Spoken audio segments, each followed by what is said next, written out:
안녕하세요. 존버 존 버나드요. 자, 이번에 지금 이 미국과 이란이 종전 MOU 협상을 한다고 이렇게 나왔잖아요. 그러면은 이제 금값이 올라야 되고, 그다음에 전체적으로 지금 뭐 금이나 은이나 아니면 뭐 비트코인이나 뭐 이더리움도 되겠죠? 이런 게 올라가야 될 것 같은데 왜 떨어질까? 그리고 금값이 갑작스럽게 폭락을 하고, 그다음에 은도 지금 64달러까지 떨어졌잖아요. 그래서 60달러 밑으로도 뭐 여차하면 빠질 것 같고 이렇게 걱정이 많이 되시잖아요. 그래서 그런 이유에 대해서 한번 얘기해 드리고요. 앞으로 이게 어떻게 될 건지, 지금 이게 미국 이란 전쟁이 어떻게 합의 보냐에 따라서, 그리고 금값이 왜 이렇게 움직이냐, 이것도 진짜 궁금하시잖아요. 근데 이거를 좀 속 시원하게 풀어주는 아마 사람이 별로 없는 것 같아요. 그래서 제가 막 찾아봐도 거의 없는 것 같아서 제가 한번 제 생각, 나름대로 생각이거든요. 뭐 객관적인 자료를 가져와라 이렇게 하면은 몇 개는 제시하겠지만, 그걸 연결 짓는 거는 다 이게 제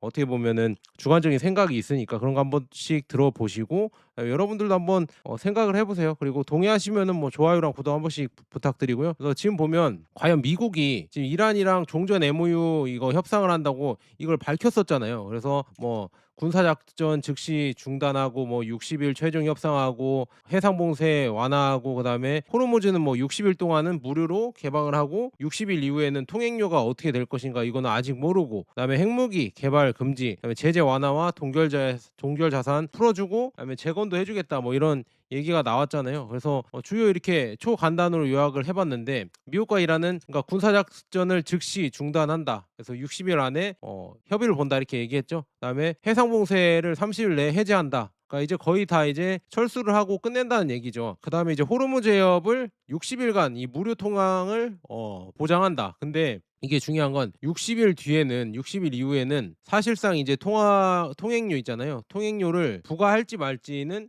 아마 이란이 결정하지 않을까. 이란이 그니까 호르무즈 해협을 가져간 게 맞는 것 같아요. 그다음에 이란 핵무기 개발 안 하겠다. 근데 이거는 원래 예전부터 이란이 처음부터 이렇게 안 한다고 했었는데, 결국에는 전쟁을 하면서 다 쓸 거 힘쓸 건 다 써 놓고 결국 이거는 그대로 이렇게 가는 거고, 그다음에 이제 제재 해제하고, 그다음에 돈 풀어 주고, 그다음에 이제는 최소 3천억 달러 재건 계획을 추진을 해라. 그리고 뭐 250억 달러인가, 근데 여기는 안 나와 있네요. 그래서 원래는 뭐 돈도 배상금도 줘야 된다 이렇게 얘기를 했었잖아요. 근데 지금 보면은 아직 이게 최종 협정은 아니라서 협상이 결렬될 때는 철회되거나 다시 이제 군사 충돌이 재개될 가능성이 크거든요. 그래서 일단은 제가 봤을 때는 이게 제대로 이행된다고 했으면은 지금 금값이 이렇게 떨어지거나 그러지 않을 것 같거든요. 그리고 달러 인덱스가 100이 넘어가고 갑자기 달러 지수가 이렇게 올라가지 않을 거라 보는데요. 일단 조금 제가 보는 거는 그냥 시간만 벌어 놓은 거 아닌가.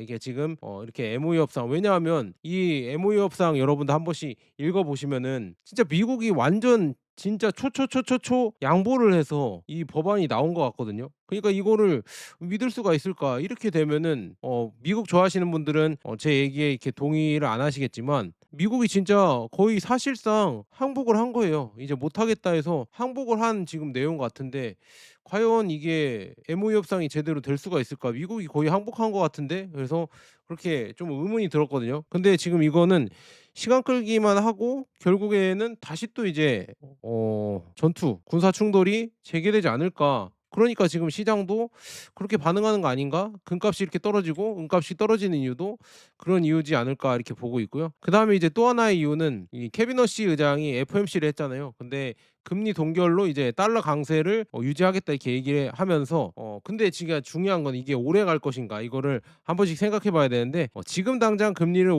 올리지는 않지만 더 이상 금리를 내려줄 것이라고 기대하지 말라 이렇게 얘기를 했는데, 제가 봤을 때는 좀 더 지켜봐야 될 것 같긴 한데, 중요한 거는 금리를 동결한 거잖아요. 올린 건 아니잖아요. 근데 매파적인 발언을 하면서 어떻게든 이 달러의 이런 뭐라 그러죠? 헤게모니를 유지시키려고, 그러니까 트럼프가 MOU 협상을 했지만 그러면은 달러에 대해서 이렇게 지금 많이 금 쪽이나 아니면은 달러에 기반한 이런 금융 세력들이 더 이렇게 다른 쪽으로 올라타려고 할 텐데, 그걸 어느 정도 유지해 주려고 금리 인하는 못 했고 동결로 얘기하면서 매파적으로 또 얘기하고 또 시간을 끌어주는 거 아닌가, 저는 그렇게 한번 보고 있거든요. 그래서 이것도 뭐 이렇게 되니까 달러 인덱스가 갑자기 튀어버렸죠. 그래서 그냥 보면 달러 지수가 100이 넘어갔어요. 이제 100이 넘어가고 101까지도 가려고 이렇게 올라갔었거든요. 이렇게 지금 올라갔다가 지금 보면 원래는 작년만 해도 25년 있잖아요. 이때만 해도 여기 네모친 거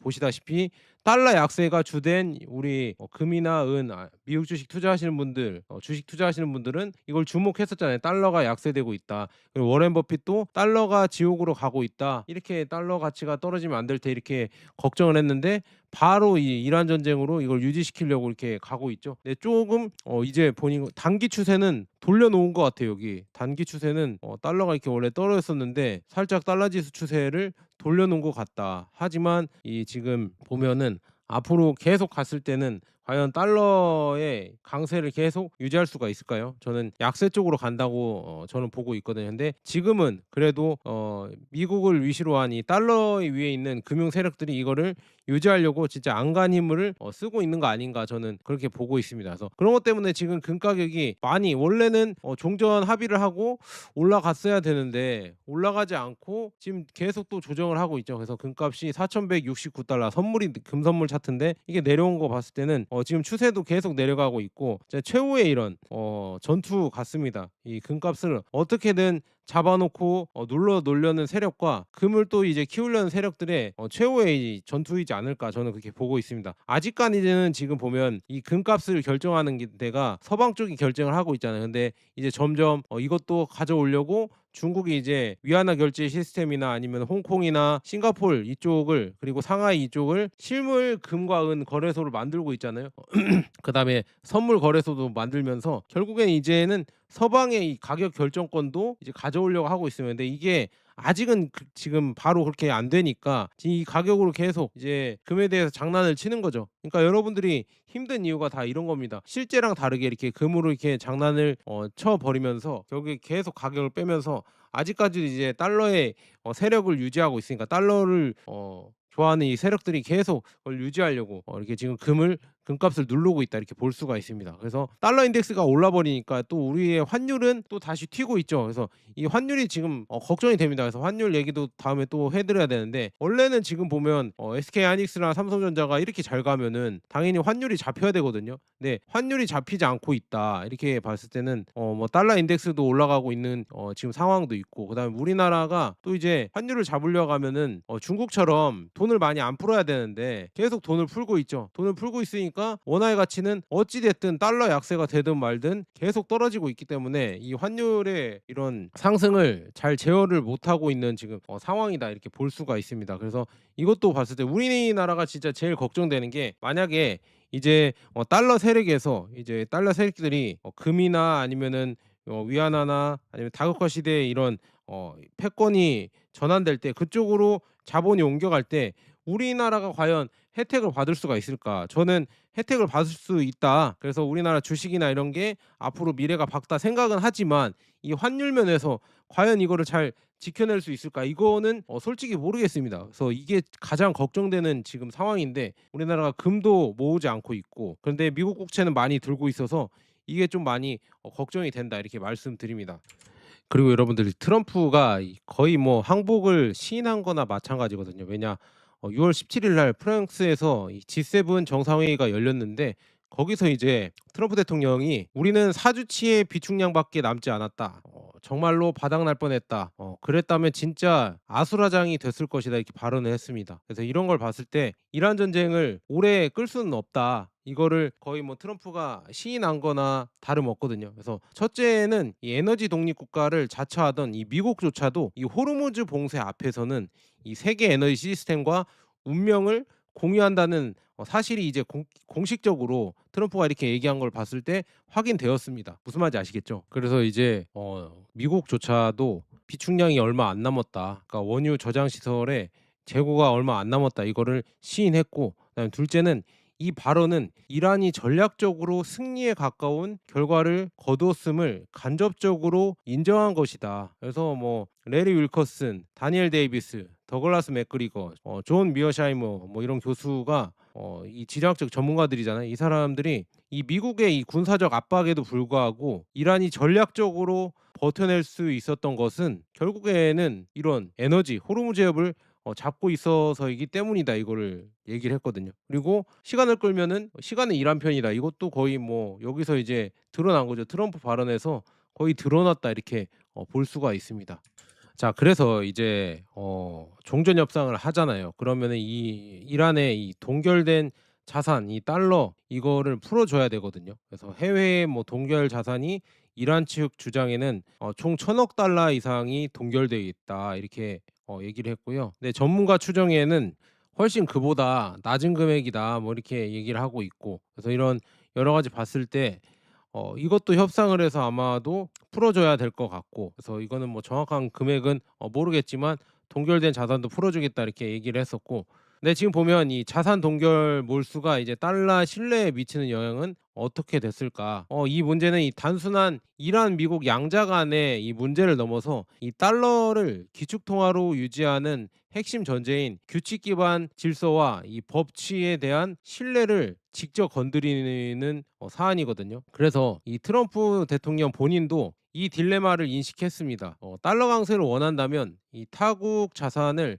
자의적으로 동결하거나 빼앗지 않아야 한다는 점이다. 이거를 꼭 알아야 되거든요. 이는 이 러시아의 약 3천억 달러 동결 외환 보유고 문제 때문에 결국에는 다른 나라들이 이걸 보고, 아, 세계 중앙은행들이 우리가 진짜 미국한테 밑보이면은 저렇게 달러를 동결 당하는구나. 그래서 금을 모아야겠다. 그 22년부터 금 모으기가 엄청나게 증가한 게 보이셨잖아요. 예전에 모았던 금액보다 2배 이상을 그때부터 더 많이 중앙은행이 모아가는 거를 보셨죠. 이게 점점 이 달러의 이런 뭐라고 해야죠? 신뢰에 대해서, 질서에 대해서 이런 거를 이제 점점 믿지 않는 국가들이 많아졌다 이렇게 볼 수가 있습니다. 그래서 제재의 역설은 다음과 같습니다. 이 미국과 이 지금 보면 달러 결제망 이 연결된 이런 국가만 제재를 가할 수 있다는 사실이 명확해졌습니다. 이렇게 달러를 많이 들고 있으면 제재를 당한다. 그러면은 이 달러 결제망에 밖에 있는 게 뭘까? 이제 보니까 뭐 중국, 러시아, 이란 등이 추진하고 있는 이 결제망이 있네. 뭐 CIPS나 아니면 브릭스 결제망이 있네. 아, 그쪽으로 가야겠다. 근데 그쪽은 뭐를 모으고 있지? 금을 모으고 있구나. 그래서 이게 바로 이 탈달러화를 진행을 하는 이런 사건이 되고 있고, 계속 이렇게 만약에 여러 나라들 미국 마음에 안 드는 뭐 쿠바나 베네수엘라나 아니면 이란이나 이런 여러 가지 북한이나 이런 국가들을 계속 달러로 이렇게 지금 제재를 가한다고 하면은 결국에는 점점 더 이제 탈달러화의 흐름이 더 커질 수밖에 없다 이렇게 볼 수가 있습니다. 그런데 지금 뭐 이란한테 이거 달러 자산을 풀어준다고 하니까 일시적으로는 지금 달러의 강세가 이렇게 벌어졌다. 왜냐? 러시아에 지금 3천억 동결 자산도 결국에는 풀어줘야 되지 않을까, 이 선례가 남아 있으면은 이제는 러시아도 이걸 요구할 수 있거든요. 그러면 이제 달러 이런 뭐라 그러죠? 제재가 점점 위력이 없구나 하면은 오히려 탈달러화 세력들이 더 약해질 수가 있거든요. 그래서 지금 금 가격도 이런 여파 때문에 또 빠지는 경향도 있지 않을까 이렇게 보고 있고요. 그래서 탈달러 가속과 이 브릭스 대항 결제 시스템에서 한번 이걸 한번 공부해 보면은요. 이 달러가 이제 이 준비 통화에서 지위가 계속 이 구조적으로 달러 비중이 하락하고 있습니다. 그래서 현재 달러 비중은 전 세계 외환 보유고에서 56.9%거든요. 근데 지금 보면 25년 1에서 3분기의 변화를 보면 달러 비중이 1.5포인트 추가 하락을 했습니다.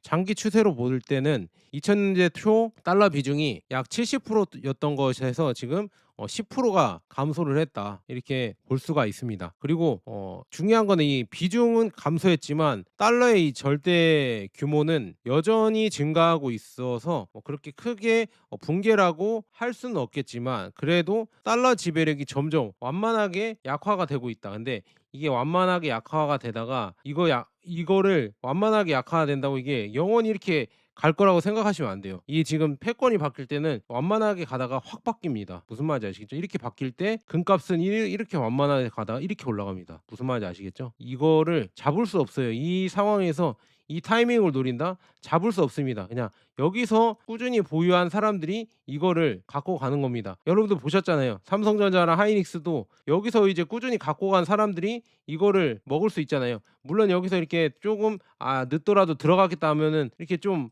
상승을 먹을 수 있겠지만, 진짜 찐 상승은 여기서 기다리는 사람들이 먹을 수가 있겠죠. 이해하셨죠, 여러분들? 금과 은도 그렇습니다. 지금 이렇게 힘들다고 해도 결국엔 거기를 버텨낸 사람들이 나중에 2 배, 3배 올라갈 때 그 수익을 온전히 얻을 수 있는 사람이 되거든요. 그래서 그거는 여러분들 어떤 투자에서라도 보통 대동소이하게 저는 적용된다고 보고 있고요. 그다음에 이제 브릭스의 이 대한 결제 시스템 보자면 26년 현황을 보세요. 지금 브릭스페이가 CBDC 기반으로 역내 결제 플랫폼으로 이렇게 나오고 있습니다. 그래서 26년에 이제 확장 배포가 되고 있고, 이 브릭스 통화 유닛도 이 금 40%, 그다음에 브릭스 통화 60% 이렇게 해서 담보 디지털 결제 수단으로 유닛이 쓰이고 있습니다. 그래서 25년에 10월에 시험 이 파일럿 거래가 나왔었고, 그다음에 이제 26년에 출시가 되고 있고, 엠브리지 거래가 좀 유명하죠. 이 중앙은행 디지털 화폐 연결 크로스보더 결제. 그래서 이게 운영 중인데 위안화로 이 엠브리지를 많이 이용한다. 그리고 스위프트도 스위프트 대안으로 CIPS거든요. 이게 칩스가 아니라 CIPS가 운영이 된다. 이렇게 볼 수가 있습니다. 그래서 이렇게 운영되면서 점점 이 탈달러화 결제 시스템, 대안 결제 시스템이 계속 커지고 있다. 이게 커지면 커질수록 달러 사용량은 줄어들고 금과 이런 여러 가지 보면은 원자재 이런 사용이 더 커지고 있다. 그래서 여기 밑줄 친 거 보이시죠? 브릭스 국가들은 6천 통 이상의 금을 보유하고 있다. 그래서 전체 중앙은행 준비금의 약 21%를 보유하고 있으며, 러시아가 지금 2,336톤, 중국이 2,304톤을 이렇게 하면서 포함이 되고 있다고 합니다. 그래서 브릭스페이는 역내 무역에서 달러 사용을 3분의 2, 약 3분의 1을 감소시켰다는 보고도 있다고 합니다. 그리고 인도도 여기에 지금 26년 브릭스 우장국으로서 신규 크로스보더 결제 시스템을 공식 제안할 예정이라고 합니다. 그래서 이렇게 지금 변화가 커지고 있고, 그 반대편 달러는 어떻게 하고 있을까? 달러는 지금 보면 브릭스 이쪽은 금을 차근차근 이렇게 모으고 있지만, 지금 기축 통화인 달러는 미국이 지금 M2 통화량을 역대 최고치로 늘리면서 계속 이 달러 가치가 희석되고 있습니다. 점점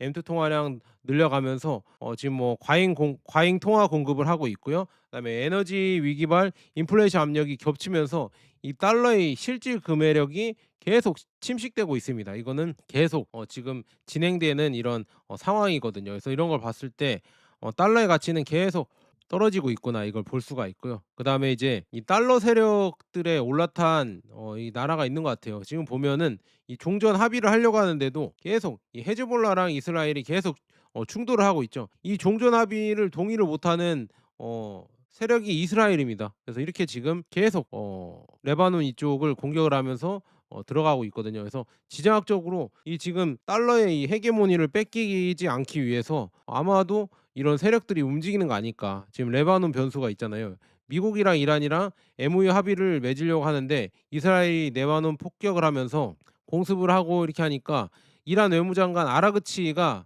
레바논에서 지금 이스라엘군 철수가 이 기본 협상 조건으로 돼야 된다, 이렇게 얘기를 하면서 계속 해방을 놓는 거죠. 그러니까 이거를 봤을 때는 이 다극화와 지금 탈달러와 이런 흐름을 계속 막으려고 하고 전쟁을 일으키려고 하고 이런 세력들이 대체 누구인지 여러분들이 이제는 조금 알 수 있지 않을까, 이렇게 보고 있습니다. 그래서 이건 지금 협상을 하려고 해도 계속 해방을 놓는다, 이렇게 볼 수가 있습니다. 그래서 이런 지금 알력 다툼이 있고요. 그다음에 이제 우크라이나랑 러시아의 갈등도 있잖아요. 그래서 지금 동유럽 전선에서 둘이 전쟁한 지 거의 5년이 넘었죠. 5년이 넘었는데 이게 점점 격화가 되고 있고, 격화가 되면서 이제는 나토까지도 참전하는 거 아니냐. 이 독일도 뭐 지금 뭐 계속 참전하려고 몸을 풀고 있고 군대를 늘린다, 이런 얘기까지도 나오고 있잖아요. 그래서 이란 갈등과 우크라이나 분쟁이 동시에 고조될 경우, 이는 레이 달리오, 그다음에 릴 하워 등이 언급하는 80년에서 100년 주기에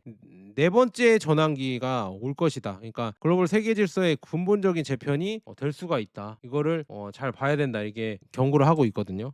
그래서 이런 걸 왜 이스라엘이 해방을 놓을까 보면은 유튜브에서 누굴 잘 타이르는 사람이 있잖아요. 타이르는 사람이 뭐 이런 얘기를 했더라고. 이게 조회수가 막 300만이 넘어서, 야, 이 대한민국 국민들이 이거 관심 있는 사람 다 봤구나, 이렇게 하는데 좀 걱정이 돼요. 이 제대로 된 내용이 아니기 때문에. 물론 이 지금 미국이 이것 때문에 한 이유도 있겠죠. 이런 지금 무역로라고 해야 되나? 이런 거를 추진을 했거든요. 바이든 때부터 이렇게 경제 회랑이라고 해서 이거를 하겠다. 인도를 축으로 해서 사우디랑 이스라엘까지 이렇게 하면서 이 경제 회랑을 만들겠다, 이런 계획만 세워 놓고 추진을 안 했거든요. 이걸 하려면 결국에는 이 호르무즈 해협을 지나가야 되는데 홍해를 안 지나가고 호르무즈 해협을 지나가면서 유럽으로 가야 되는데 이걸 하려면 결국 이란이 여러분들 도와줘야 돼요. 근데 이란이 없어져야 돼요. 그러니까 이걸 막고 있는 건 이란 세력들이 막고 있기 때문에 그래서 이란을 공격했다. 이것도 뭐 그냥 틀린 말은 아니지만 이것 때문에 뭐 이렇게 돼서 이게 성공할 것처럼 타이른 사람이 얘기를 했지만 결국에는 성공을 못 했죠. 그럼 여기에서 이제 실패를 했다. 그러면은 누가 이 무역로를 가져갈까? 이거를 잘 생각해 봐야 될 거거든요. 왜 이쪽으로 이렇게 굳이 이걸 왜 추진했냐면 여기 홍해 이쪽에서 후티가 막고 있기 때문에 이쪽으로 가기가 좀 껄끄러운 거죠. 이쪽으로 이렇게 가기가 껄끄러운데 근데 이 무역로도 저는 제가 봤을 때는 여기로 배를 실어 왔다가 또 내렸다가 다시 이렇게 가서 또 배를 실어서 이렇게 가는 거잖아요. 그럴 바에는 선적하고 이런 게 또 번거로울 텐데 차라리 이쪽으로 가서 이렇게 한 번에 가는 게 낫긴 하잖아요. 홍해 이쪽 후티가 방해를 안 한다고 하면. 근데 뭐 이렇게 됐는데 이런 계획조차도 물거품이 됐다. 지금 보면 이 휴전 협상이나 거의 사실상 항복을 하는 거 봤을 때는 물거품이 되면서 원래부터 지금 뭐 중국의 1대1로를 막겠다 뭐 이렇게 하면서 이 이란 전쟁이 일어났다고 하는데요. 그 전부터 지금 이란과 중국은 준비하고 있었습니다. 지금 25년 5월부터요. 시안에서 카자흐스탄과 투르크메니스탄을 경유해서 이란의 테헤란까지 이 전기 화물 운송 노선을 구축을 했거든요. 이게 구축을 하면서 뒤에서 이제 이란 전쟁이 있을 때 계속 도와줬다. 이거는 제가 예전부터 얘기를 했었거든요. 그래서 운송 시간이 해상에서는 그러니까 배로 하면은 30일에서 40일 걸리는데 이 철도로 하면은요 15일 걸린다고 합니다. 그러니까 더 빠르게 이렇게 지금 급할 때는 물론 단가는 배가 더 쌀 수 있겠지만 이 속도전에서 빨리빨리 이란을 아마도 뒤에서 중국이 도와주지 않았을까. 저는 이렇게 보고 있거든요. 이렇게 가는 모습 보이시죠? 이렇게 지금 회랑을 다 만들어 놓고 1대1로를 다 이런 식으로 추진을 하고 있었습니다. 그래서 이라크까지 가고 그다음에 여기서 넘어가서 이제 더 갈 수가 있거든요. 그래서 이란은 이 카스피해에 의해 제한되지 않는 이 러시아 없는 철도 옵션을 유럽으로 제공할 수 있다. 그러니까 여기가 지금 진짜 요충지거든요.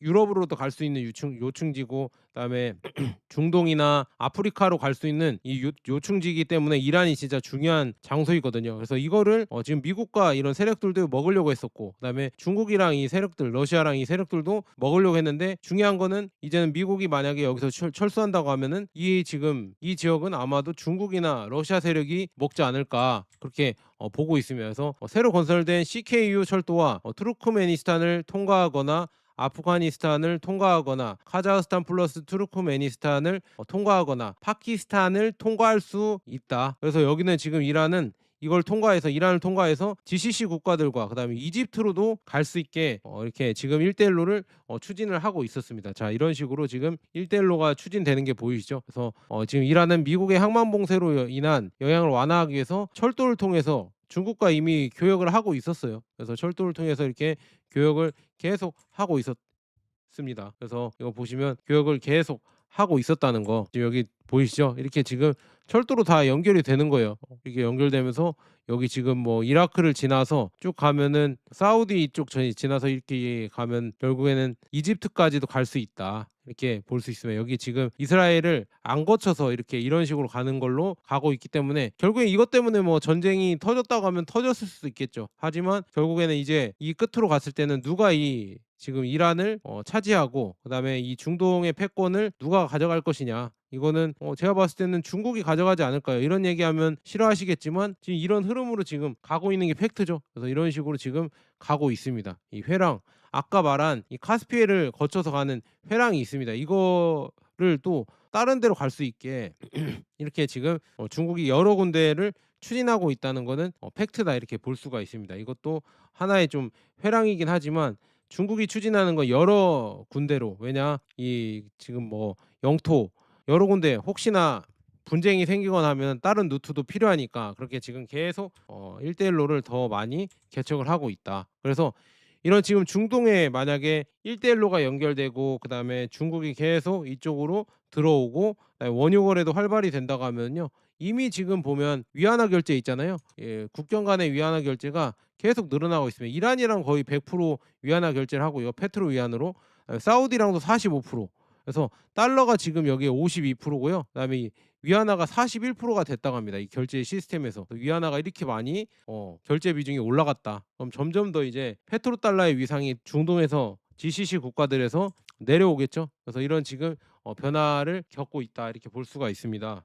그래서 이제 TP 황은 이렇게 얘기했습니다. 자, 이란의 지리적 이점은 이 전쟁, 이 갈등 이후에야 실질적으로 발휘될 것입니다. 제가 말했듯이 중국은 이란의 이 걸프 지역과 완전히 연결될 수 있도록 이란에 막대한 자금을 투자할 것입니다. 이게 중요하죠. 중국 자금이 들어온다. 그래서 중국은 또한 지역 평화를 위해 이란과 이웃 국가들 간의 관계를 재건하도록 유도할 것입니다. 새로 얻은 힘으로 이란은 이 중국 및 러시아와의 이 블록의 핵심 부분이 되는 것을 포함하여 테이블에서 더 큰 자리를 요구할 것이며 중국의 첨단 기술도 포함될 것입니다. 그러니까 이 중동에서 이제는 이란이 맹주가 된다는 얘기죠. 패권 국가가 된다는 얘기예요. 그래서 이란의 이 막대한 인적 자본과 힘을 고려할 때 중국이 이를 막을 이유가 없다고 봅니다. 그래서 새로 얻은 힘으로 이렇게 한다는 얘기죠. 그래서 10년이 주어진다면 이란은 완전한 제조뿐만 아니라 공군, 해군도 갖추게 될 것입니다. 그래서 미사일과 드론에만 의존하지 않을 것이다. 군사력이 더 많이 세질 것이다. 그래서 이 60일이 지켜볼 만한 흥미로운 시기가 될 것이다. 그래서 미국의 엘리트들은 이것이 일어나도록 허용할 의향이 있는가? 이란이 일단 지역의 이 선도 강국, 그러니까 지역의 패권 국가로 통합이 되면 이제 되돌릴 수 없습니다. 이때 이제 중국과 러시아에 특히나 중국 자본이 들어오면서 이란이 더 빠르게 발전한다고 하면 이제는 공군과 해군력도 세질 것인데 이걸 막을 수가 이제는 없다는 얘기죠. 나중에. 그래서 이걸 과연 미국의 엘리트들이 허용해 줄 것인가 이게 궁금하다는 얘기잖아요. 무슨 말인지 아시겠죠? 그래서 이걸 안 해줄 텐데 그래서 60일 동안 아마 다시 또 전쟁이 일어날 수도 있겠구나 이거를 예측을 하고 있는 것 같습니다. 자, 이런 지금 흐름으로 지금 이란이랑 미국 전쟁이 가고 있다 이렇게 볼 수 있고요. 그다음에 지금 보면 달러는 어떻게 될 것인가, 달러의 미래에 대해서도 우리가 한번 얘기를 해봐야겠죠. 자, 이번에 지금 이란 사태가 드러낸 이 달러 패권의 취약성과 단기적 시장 변동을 넘어 장기적 통화 시스템 변화를 이걸 시사를 하고 있거든요. 그래서 이 구조적 압력 요인은 이 M2 통화량, 그러니까 아까 돈을 많이 푼다, 돈이 이제 역대치로 풀리고 있다. 그다음에 달러 비중이죠. 꾸준히 달러 비중은 하락을 하고 있고, 그다음에 자산 동결의 역설이죠. 이란과 러시아 자산 동결이 이 타국의 이제 달러 이탈의 인센티브를 강화시키고 있죠. 달러를 탈달러화 해야 된다. 왜냐, 제재 받기 싫으면은요. 그다음에 브릭스 이 대한 결제 시스템이 계속 커지고 있습니다. 브릭스 브릿지랑 브릭스 페이, 브릭스 유닛 이런 게 26년에 가동이 되고 있고요. 그다음에 중앙은행의 금 매입은 계속되고 있습니다. 그래서 브릭스 국가들이 지금 6천 톤을 보유하고 있고 앞으로도 계속 이 지금 금 매입을 늘려가고 있고 이거는 뭐 이제 점점 더 늘려가겠다 이렇게 설문조사에서도 나왔거든요. 그러니까 점점 이제 달러 국채에서 금으로 준비 자산의 다변화가 일어나고 있다는 게 지금 사실이다 이렇게 볼 수가 있습니다. 그래도 그럼에도 불구하고 이 달러의 지위는 아직도 공고하거든요. 왜냐하면 여전히 지금 이 세계 무역 질서 결제에 압도적인 비중을 달러가 차지하고 있는 건 사실이고요. 그다음에 미국 국채 시장의 깊이와 유동성은 아직 대체 불가능하다 이렇게 말씀드리고, 브릭스 대안 시스템의 실질 채택률을 보면은 아직은 제한적이다. 아직은 뭐 미미하고, 그다음에 이란의 합의 타결로 이 단기 에너지 위기가 완화되면서 뭐 그렇다고 뭐 달러의 위기가 뭐 급작스럽게 오진 않는다. 하지만 트럼프의 이런 여러 가지, 트럼프가 재집권하면서 진짜 달러의 위기가 빨리빨리 더 시간이 빨리 되고 있거든요. 그래서 앞으로 뭐 향후에 10년에서 20년은 이 복수의 기축 통화 체제 또는 이 금담보 디지털 통화 이런 체제가 올 것이다. 그래서 달러랑 공존하면서 다극 통화 질서, 제가 말씀드렸죠. 이 과도기가 올 것이다. 이 기축 통화가 바뀌는 시기가 아마 10년에서 20년 사이에 올 건데 10년, 20년 걸릴 텐데 만약에 이 시기가 오면